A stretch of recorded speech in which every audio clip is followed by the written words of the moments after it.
Eu fui engenheiro da Petrobras por cerca de 16 anos. Trabalhei no Banco Central, trabalhei no Banco do Brasil e em 2002 fiz o concurso para consultor legislativo da Câmara dos Deputados na área de Minas e Energia e trabalhei na Câmara também por cerca de 16 anos como consultor legislativo e no mês passado eu me aposentei, né?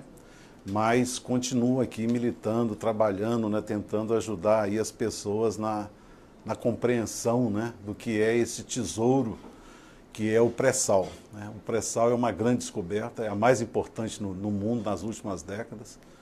É uma província petrolífera que eu, né, nunca pensei que o Brasil pudesse descobrir uma coisa tão preciosa para o povo brasileiro, né?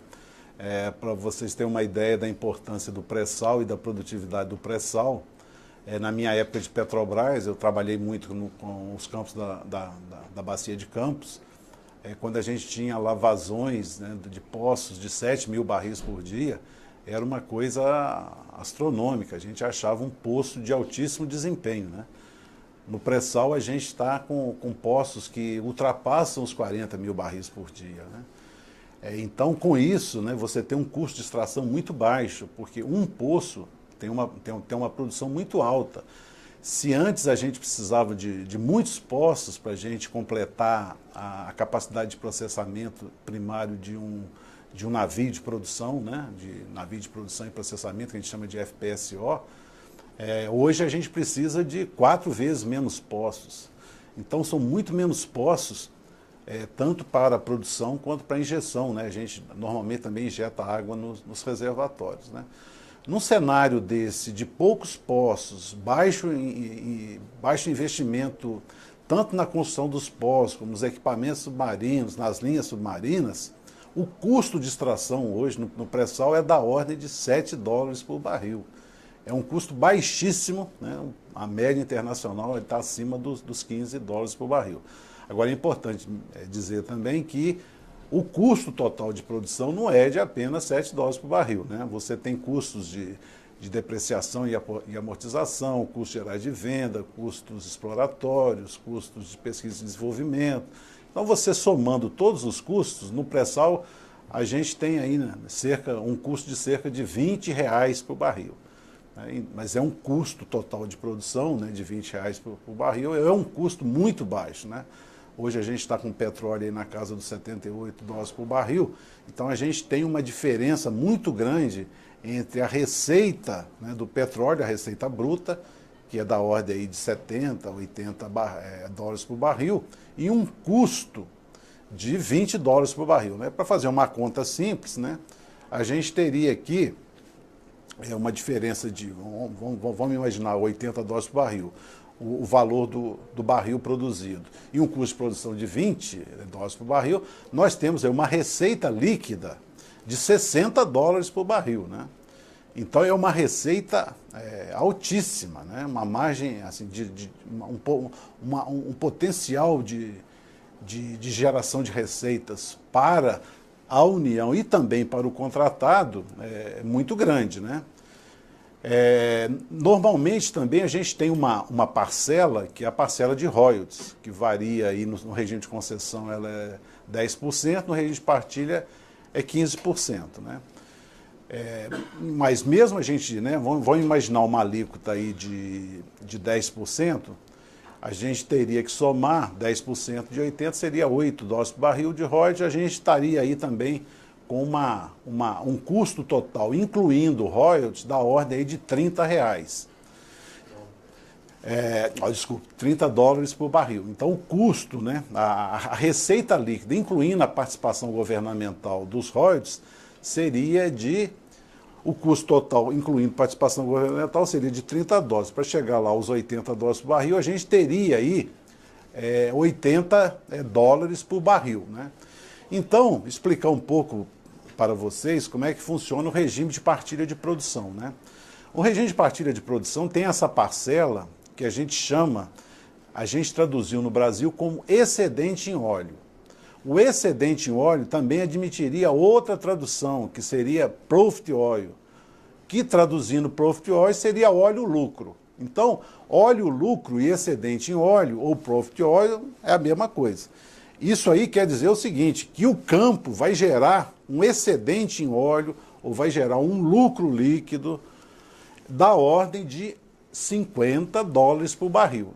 Então, a grande questão aqui é como a gente vai distribuir esses $50 por barril entre o Estado brasileiro e as empresas petrolíferas, as contratadas.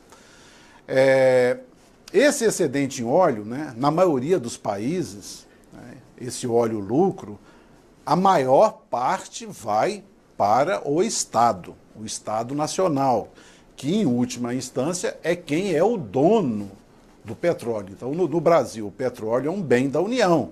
Então, se a gente tem um excedente em óleo, que é o lucro do campo, né, de um bem que é da União, é muito razoável, né, que a gente pleiteie que a maior parte do excedente em óleo fique com a União, né? Então, em 2010, né, com a Lei 12.351, foi criado o Fundo Social. E esse Fundo Social, ele de fato recebe toda a parcela do excedente em óleo que vai para a União. Então, vamos imaginar que de $50 por barril, o excedente em óleo, vamos imaginar que a maior parte dele fosse para a União. A maior parte dele iria para o Fundo Social. Sendo destinado ao Fundo Social, 50% dos recursos recebidos pelo Fundo Social são destinados para as áreas de educação e saúde. 75% para a área de educação, 25% para a área de saúde. Então era muito importante, né, que esse excedente em óleo, primeira coisa, que ele fosse destinado a maior parcela dele para a União.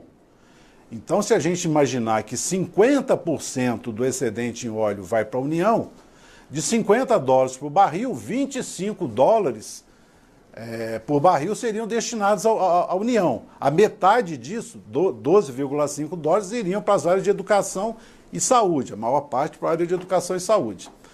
Eu penso que 50% até é pouco. Eu penso que um valor, né, em razão das características do pré-sal, eu penso que 50% do excedente em óleo para a União é pouco. Devia ser da ordem de 60%, 70%. Eu penso que a empresa petrolífera ela devia ficar apenas com 30%, no máximo 40% do excedente em óleo. Muito bem. Nesse cenário todo, né, de alta rentabilidade, de alta produção, de altos preços, né, nós fomos surpreendidos, de certa forma, com a resolução 21 do Conselho Nacional de Política Energética, que estabeleceu, né, qual seria o percentual do excedente em óleo, que a gente chama de mínimo, que seria destinado à União. É importante ressaltar que é chamado de mínimo, porque isso é uma oferta da empresa. E admitindo que possa haver competição, esse excedente em óleo a ser ofertado na disputa entre as empresas poderia ser maior. Mas eu penso que o Estado brasileiro não deve contar com o cenário de competição, né? Nada garante, né, que vá haver realmente uma competição que eleve muito esse percentual. A surpresa foi que o governo estabeleceu, nessa resolução 21 de 2017 do Conselho Nacional de Política Energética, excedentes em óleo para a União tão baixos quanto 7,07%, no caso de Itaimbezim, 8% e 8, alguma coisa lá por cento para a área de Três Marias, 15%, cerca de 15% para Dois Irmãos e 22% apenas para o Irapuru, né? Todas essas áreas, o Irapuru, Dois Irmãos, Três Marias e Itaimbezim, são áreas de altíssimo potencial, que pode ter descobertas gigantes. No cenário de reservatórios como o do pré-sal, de poços produzindo mais que na Arábia Saudita, 40 mil. Estima-se que alguns poços podem chegar a 50 mil barris por dia. Nem a Arábia Saudita tem poços com essa capacidade de produção, com essa produtividade. Então era muito, né, a expectativa é que o excedente, que a parte da União, o excedente em óleo, o percentual destinado à União, fosse acima de 50%, como eu já mencionei. Então, 60%, 70%. Mas não, o edital ele estabelece de 7,07% a 22,18% apenas. Ou seja, o lucro do campo não vai ficar com o Estado. O lucro do campo vai ficar com as empresas petrolíferas. Quem perde com isso? Perdem as áreas de educação e saúde, que recebe 50% desse excedente em óleo, e também perde o fundo social, que poderiam ser aplicados também em programas e projetos em outras áreas. Ciência e tecnologia, cultura, né? Então, o Estado brasileiro perde com isso. Então é muito importante que a população tenha consciência desse cenário, né? Dessa resolução do CNPE, do Conselho Nacional de Política Energética, que foi a base para a elaboração do edital da 4ª rodada, né? Para agravar esses baixos percentuais de excedente em óleo da União, o edital elaborado pela Agência Nacional do Petróleo, Gás Natural e Biocombustíveis, a ANP, o edital ainda prevê a possibilidade de redução. Então, o que já era baixo, 7,07% de excedente em óleo, que já é baixíssimo, ele pode ser reduzido. Por quê? Porque no edital da 4ª rodada de licitações, que vai ocorrer no dia 7 de junho, era muito importante que houvesse uma mobilização para até mesmo impedir, né? Porque eu digo que esse edital, essa 4ª rodada, pode ser até considerado um crime de lesa pátria, né? Pois bem, se nós julgamos que 7,07 de excedente em óleo da União é muito pouco, uma tabela presente no edital da 4ª rodada permite que esse percentual do excedente em óleo da União seja reduzido mais ainda. Então lá tem uma tabela. Em função do preço do Brent, do valor do Brent no mercado internacional e da produtividade dos poços, os pontos percentuais a serem reduzidos no 7,07 podem gerar excedentes em óleo negativo para a União. É claro que isso também seria demais, né? Excedente em óleo, a parte negativa. Então, existe uma limitação. Se for negativo ou se for inferior a 1%, prevalecerá o 1%. Agora, a gente há de convir que 1% pode ser considerado uma brincadeira de mau gosto, né? Que você explore o pré-sal e que a União receba 1% do excedente em óleo. Mas é possível. É possível porque você cria nessa tabela do edital vários cenários. Nesses cenários, você, de certa forma, transfere o risco do baixo preço do petróleo e da baixa produtividade dos poços para a União. Quando a Lei 12.351 de 2010 ela é muito clara. Os riscos não podem ser da União. Os riscos de baixos preços, de baixas produtividades, têm que ser assumidos pelos contratados. Então, esse edital, ele além de não atender ao interesse público, a gente pode questionar a própria legalidade desse edital, né? Então a gente tem aí discutido muito, conversado com muitos parlamentares, né? E a gente tem feito aí uma campanha de divulgação desse edital, de quão ruim ele é, de como ele afeta, né, as receitas para as áreas sociais, principalmente para as áreas de educação e saúde, né? Numa conta assim muito rápida, né? A gente pode ter uma província petrolífera da ordem aí de 100 bilhões de barris. 100 bilhões de barris, com um preço aí de 80 dólares por barril, a gente imagina aí o volume de recursos que a gente tem nesse pré-sal, né? Se metade desses recursos, né, fossem destinados à área de educação e saúde, né, ou pelo menos um percentual maior, né, a gente imagina que a gente poderia realmente, com os recursos do pré-sal, construir muitas escolas, muitas creches, né? O Brasil é um país pobre, carente de creches, carente de escolas públicas de tempo integral, né? Então é uma receita importantíssima que, em vez de atender às necessidades da população, os investimentos preciosos aí na construção de creches e escola, esses recursos com edital, com essa baixíssima qualidade técnica, né, pode significar recursos praticamente tendendo a zero, né, porque quando a gente considera 12%, podendo ser 1%, e que só a metade disso vai para as áreas de educação e saúde, né, esses recursos que poderiam ser muito expressivos, né, acabam sendo muito pouco significativos, né? Então a gente considera que essa quarta rodada do pré-sal pode ser considerada realmente um crime de lesa pátria. Nós estamos com um bilhete premiado, né? E isso foi claramente dito pelo presidente Lula, pela presidenta Dilma, que a gente tinha um bilhete premiado, né? Então, agora, a grande questão é o que é que nós vamos fazer com esse prêmio. A gente destina esse prêmio para a sociedade ou destina esse prêmio quase que integralmente para as empresas petrolíferas, né? Muitos países realizaram grandes descobertas, né? Então eu costumo citar muito o exemplo, por exemplo, da Noruega, né? Na Noruega, que era um país que não era até desenvolvido, né? O país mais desenvolvido, né? O país nórdico mais desenvolvido era a Suécia, que fica ali bem ao lado da Noruega, né?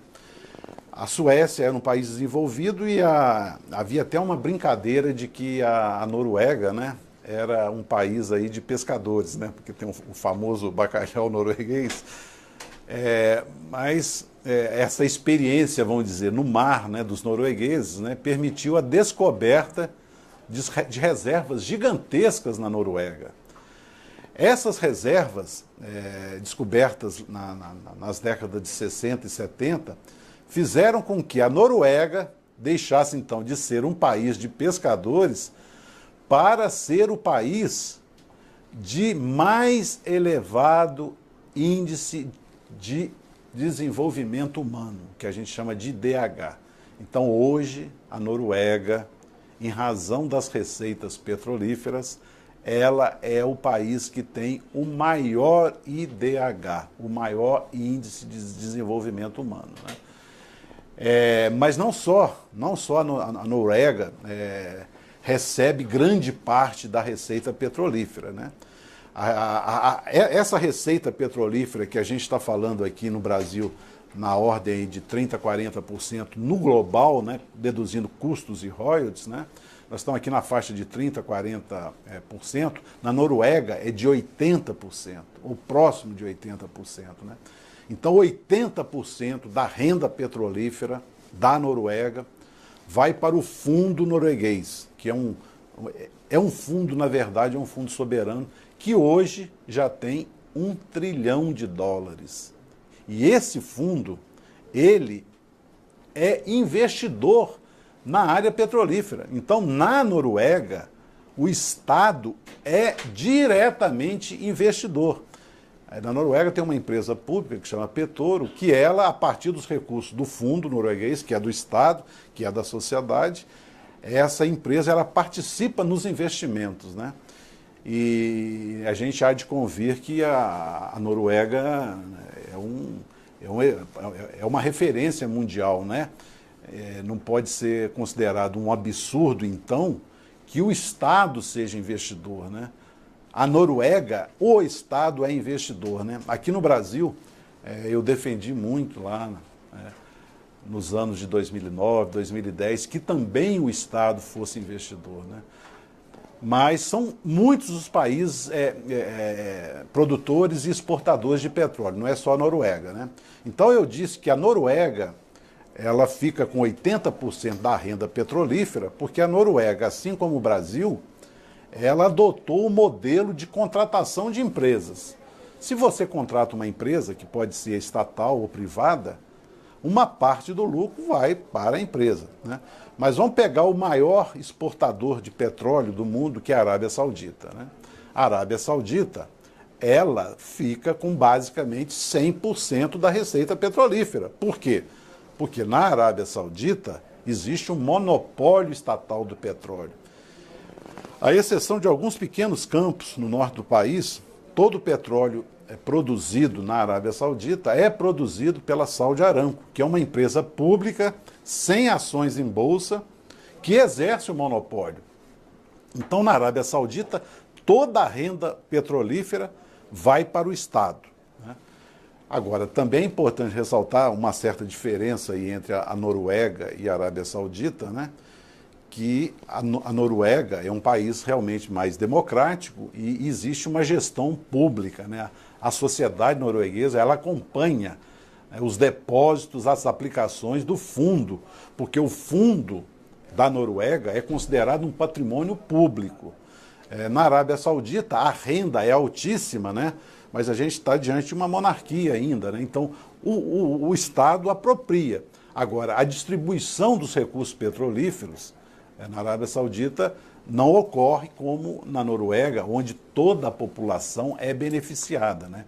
Então a gente defende também no Brasil não só que o Estado aproprie a receita petrolífera, mas também que utilize a receita petrolífera em benefício da sociedade, né?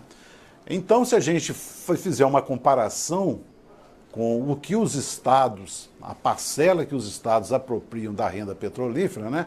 Então nós vamos para o caso da Arábia Saudita, onde é 100%, porque é monopólio estatal. Eu acho importante também fazer uma comparação aí da Arábia Saudita, dos poços, dos campos, com o Brasil, que no Brasil seria perfeitamente admissível o monopólio estatal do pré-sal. Por quê? Porque nós temos uma empresa estatal, que é a Petrobras, que tem todas as condições de exercer o monopólio em nome da União. E a Petrobras seria muito bem remunerada, mas a renda petrolífera, a maior parte, iria para a União. Então é um modelo perfeitamente possível no Brasil, que já ocorreu, né? O monopólio estatal no Brasil, ele acabou com a edição da Lei 9478 em 1997. Mas até 1997 a gente tinha um monopólio estatal. E as características dessa província petrolífera do pré-sal, essas características sinalizam até para a possibilidade de um monopólio estatal, dada a importância e a riqueza que significa aquilo, né? Então seria 100% da renda petrolífera. A gente indo para a Noruega, que optou não pelo monopólio estatal na operação, que é o que a gente também tem no Brasil hoje. A gente não tem o monopólio da operação mais com a Petrobras. Optou-se por esse modelo, onde a Noruega, no caso, ela se apropria de cerca de 80% da receita líquida petrolífera. E no Brasil, né, com esses ínfimos aí 7%, podendo ir a 1%, nós estamos falando em apropriação da receita líquida na faixa aí de 40%, 45%, no caso específico desse edital, né? Se nós formos comparar uma apropriação de 45% da receita líquida para o Estado, isso é muito inferior ao que é arrecadado pelo Estado americano, pelos Estados Unidos. Os Estados Unidos, eles são aí o expoente do capitalismo, que tem o máximo interesse em atrair empresas petrolíferas, e por isso mesmo eles abrem mão de certa parcela da receita petrolífera. Pois bem, nos Estados Unidos, a apropriação é superior a 60%. Ela pode chegar a 64%, 67% da apropriação da receita líquida dos campos do Golfo do México. Então nós estamos, no Brasil, de certa forma, com esse edital da quarta rodada, aceitando uma participação do Estado na receita petrolífera muito inferior à dos Estados Unidos. Isso dá, por exemplo, a vocês a dimensão desse que eu considero um crime de lesa pátria, que é esse edital, né? Então, é muito importante que a população brasileira, né, o que eu sempre falo, né, para as pessoas que eu tenho convivência, né, é que a população brasileira precisava ter esse sentimento de que o petróleo é dela. E, de fato, o petróleo é dela. Está na Constituição que o petróleo é um bem da União, é um bem do Estado. E ele deveria ser explorado com ênfase, com foco na sociedade, nas áreas sociais, na área de educação principalmente, né? E na possibilidade de uma construção de cidadania no Brasil, né? Porque os recursos do pré-sal, eles permitem a construção de escolas públicas, de creches, que vão garantir, que podem garantir no Brasil a construção da cidadania.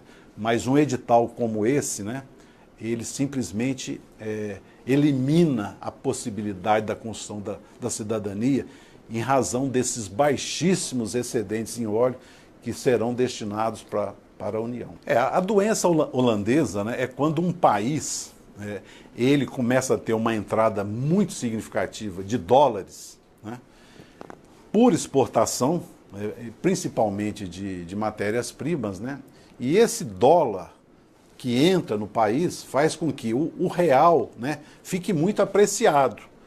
Ou seja, que valorize o real. E se o real é valorizado, você perde competitividade nos outros segmentos da economia, né? Então, a gente pode ter receitas muito altas com o petróleo, por exemplo, né? Entram os dólares, o pré-sal é valorizado, né? Ele é apreciado, e nossas máquinas, equipamentos, por exemplo, né? Mas não só máquinas e equipamentos, produtos agrícolas, commodities agrícolas, frango, soja, suínos, tudo isso, com o real apreciado, ele fica mais caro lá fora, né? Mas eu costumo dizer que eu imagino que, de certa forma, o Brasil já vive uma doença holandesa, não estritamente, não tecnicamente tão forte como aconteceu, por exemplo, na Holanda, onde esse fenômeno se deu por causa da questão do gás. Houve uma descoberta na Holanda do gás, a Holanda passou a ser exportadora, entraram muitas divisas, muitas moedas, né, externas, né, como dólar, por exemplo, libras, e a moeda norueguesa se apreciou. Mas o Brasil, ele poderia até fazer o que a Noruega faz. O Brasil poderia fazer o que a Noruega faz. A Noruega, ela tem esse fundo que toda a sociedade acompanha. O que a Noruega faz para impedir que a coroa norueguesa, que é a moeda da Noruega, se aprecie? Ela mantém esses recursos aplicados fora da Noruega. Então a Noruega, por exemplo, o fundo da Noruega investe na própria Petrobras no Brasil. Então a receita petrolífera, ela não entra integralmente no país. E esse fundo que a gente chama de fundo norueguês, na verdade, ele tem todas as características de um fundo soberano. O fundo soberano é justamente isso. Ele faz com que você controle a entrada de recursos externos de modo a não apreciar a moeda interna e garantir a competitividade nas outras áreas, dos outros segmentos da economia, né, que eu destaco muito, né, que a nossa pauta de exportações no passado, né, tinha uma parcela de máquinas e equipamentos muito mais alta de equipamentos industriais do que tem hoje, bens de capitais. A gente chegou a ter 30%, hoje é coisa aí de entre 10% e 15%. Então, a participação dos bens industrializados estão caindo, né, no Brasil. Então o Brasil passou a ser um exportador, né, e o grande destaque, né, são as commodities agrícolas, né, com destaque para a soja e também o minério de ferro, né? Então o minério de ferro também gera elevadas receitas, né? Mas essas elevadas receitas, elas não vêm para o Estado brasileiro. A grande parte das receitas de exportação de minério de ferro ficam com a Vale do Rio Doce, uma empresa privada, de certa forma há uma apreciação do real e se eu questiono aqui o edital da quarta rodada, eu diria que no setor, na área de minério de ferro, é ainda pior, porque nós temos lá um royalty de apenas 3,5%. E a Vale, como ela é exportadora, ela praticamente não paga tributos, né? Bom, cerca de 80% da produção da Vale é para exportação. Ela não paga ICMS, não paga PIS, não paga COFINS. Então, ela não gera... a privatização da Vale do Rio Doce, que é elogiada pelo mercado, foi um desastre para o país. Um desastre. E, de certa forma, aprecia a nossa moeda, porque uma coisa é o Estado, por meio de um fundo soberano, gerenciar a entrada de divisas externas. Outra coisa é a divisa, os recursos externos, serem apropriados por uma empresa, né? Então é um assunto também que merece uma ampla reflexão, né? Porque o Brasil, ele é um detentor de grandes tesouros naturais, né? Então, são os minerais, o minério de ferro, o petróleo, as próprias águas, as próprias terras. É um país riquíssimo, né? E que tem um povo também extraordinário, né? Eu, como eu fui engenheiro da Petrobras, né? Eu trabalhei muito em construção de plataformas, em instalação de plataformas, em colocação de plataformas em operação, né? E o meu contato com o povo brasileiro foi muito grande ao longo dos meus anos de Petrobras, né? E eu tenho uma verdadeira admiração pelo povo brasileiro, né? Eu tive a oportunidade de fazer um doutorado na Inglaterra, quando eu era engenheiro da Petrobras, né?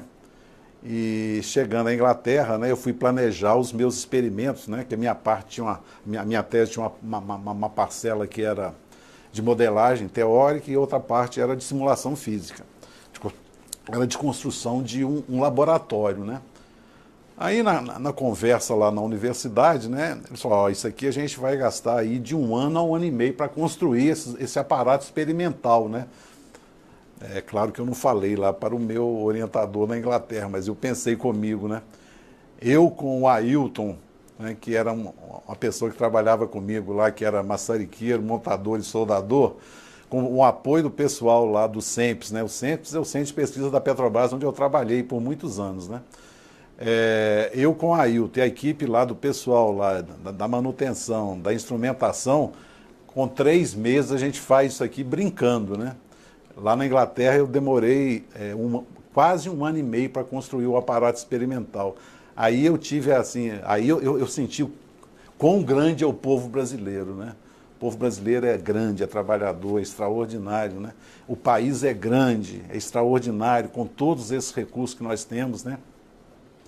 Mas, infelizmente, as políticas públicas no Brasil, né, elas têm sido desastrosas, né? Houve um período muito importante no Brasil, com grande distribuição de renda, com aumento de renda nos governos Lula e Dilma, mas o retrocesso atual é muito grande. Eu fui engenheiro da Petrobras por cerca de 16 anos, trabalhei no Banco Central, trabalhei no Banco do Brasil, e em 2002 fiz o concurso para consultor legislativo da Câmara dos Deputados, na área de Minas e Energia, e trabalhei na Câmara também por cerca de 16 anos como consultor legislativo, e no mês passado eu me aposentei, né? Mas continuo aqui militando, trabalhando, né? Tentando ajudar aí as pessoas na compreensão, né? Do que é esse tesouro que é o pré-sal, né? O pré-sal é uma grande descoberta, é a mais importante no mundo nas últimas décadas. É uma província petrolífera que eu, né, nunca pensei que o Brasil pudesse descobrir uma coisa tão preciosa para o povo brasileiro, né? Para vocês terem uma ideia da importância do pré-sal e da produtividade do pré-sal, na minha época de Petrobras, eu trabalhei muito com os campos da Bacia de Campos, quando a gente tinha lá vazões, né, de poços de 7 mil barris por dia, era uma coisa astronômica, a gente achava um poço de altíssimo desempenho, né? No pré-sal a gente está com poços que ultrapassam os 40 mil barris por dia, né? Então, com isso, né, você tem um custo de extração muito baixo, porque um poço tem uma produção muito alta. Se antes a gente precisava de muitos poços para a gente completar a capacidade de processamento primário de um navio de produção, né, de navio de produção e processamento, que a gente chama de FPSO, hoje a gente precisa de 4 vezes menos poços. Então são muito menos poços, tanto para a produção quanto para a injeção, né? A gente normalmente também injeta água nos reservatórios, né? Num cenário desse, de poucos poços, baixo investimento, tanto na construção dos poços, como nos equipamentos submarinos, nas linhas submarinas, o custo de extração hoje no pré-sal é da ordem de $7 por barril. É um custo baixíssimo, né? A média internacional está acima dos $15 por barril. Agora é importante dizer também que o custo total de produção não é de apenas $7 por barril, né? Você tem custos de depreciação e amortização, custos gerais de venda, custos exploratórios, custos de pesquisa e desenvolvimento. Então, você somando todos os custos, no pré-sal a gente tem aí, né, um custo de cerca de R$20 por barril. Mas é um custo total de produção, né, de R$20 por barril, é um custo muito baixo, né? Hoje a gente está com petróleo aí na casa dos $78 por barril, então a gente tem uma diferença muito grande entre a receita, né, do petróleo, a receita bruta, que é da ordem aí de 70, 80 dólares por barril, e um custo de $20 por barril, né? Para fazer uma conta simples, né, a gente teria aqui uma diferença de, vamos imaginar, $80 por barril, o valor do barril produzido, e um custo de produção de $20 por barril, nós temos aí uma receita líquida de $60 por barril, né? Então é uma receita altíssima, né? Uma margem, assim, um potencial de geração de receitas para a União e também para o contratado muito grande, né? Normalmente também a gente tem uma parcela, que é a parcela de royalties, que varia aí no regime de concessão, ela é 10%, no regime de partilha é 15%, né? Mas mesmo a gente, né, vamos imaginar uma alíquota aí de 10%, a gente teria que somar 10% de 80, seria $8 por barril de royalties, a gente estaria aí também com um custo total, incluindo royalties, da ordem aí de R$30. Desculpa, $30 por barril. Então o custo, né, a receita líquida, incluindo a participação governamental dos royalties, seria o custo total, incluindo participação governamental, seria de $30. Para chegar lá aos $80 por barril, a gente teria aí $80 por barril, né? Então, explicar um pouco para vocês como é que funciona o regime de partilha de produção, né? O regime de partilha de produção tem essa parcela que a gente traduziu no Brasil como excedente em óleo. O excedente em óleo também admitiria outra tradução, que seria profit oil, que traduzindo profit oil seria óleo lucro. Então, óleo lucro e excedente em óleo, ou profit oil, é a mesma coisa. Isso aí quer dizer o seguinte, que o campo vai gerar um excedente em óleo, ou vai gerar um lucro líquido da ordem de $50 por barril. Então a grande questão aqui é como a gente vai distribuir esses $50 por barril entre o Estado brasileiro e as empresas petrolíferas, as contratadas. Esse excedente em óleo, né, na maioria dos países, né, esse óleo lucro, a maior parte vai para o Estado nacional, que em última instância é quem é o dono do petróleo. Então, no Brasil, o petróleo é um bem da União. Então, se a gente tem um excedente em óleo, que é o lucro do campo, né, de um bem que é da União, é muito razoável, né, que a gente pleiteie que a maior parte do excedente em óleo fique com a União, né? Então, em 2010, né, com a Lei 12.351, foi criado o Fundo Social. E esse Fundo Social, ele de fato recebe toda a parcela do excedente em óleo que vai para a União. Então vamos imaginar que de 50 dólares por barril, o excedente em óleo, vamos imaginar que a maior parte dele fosse para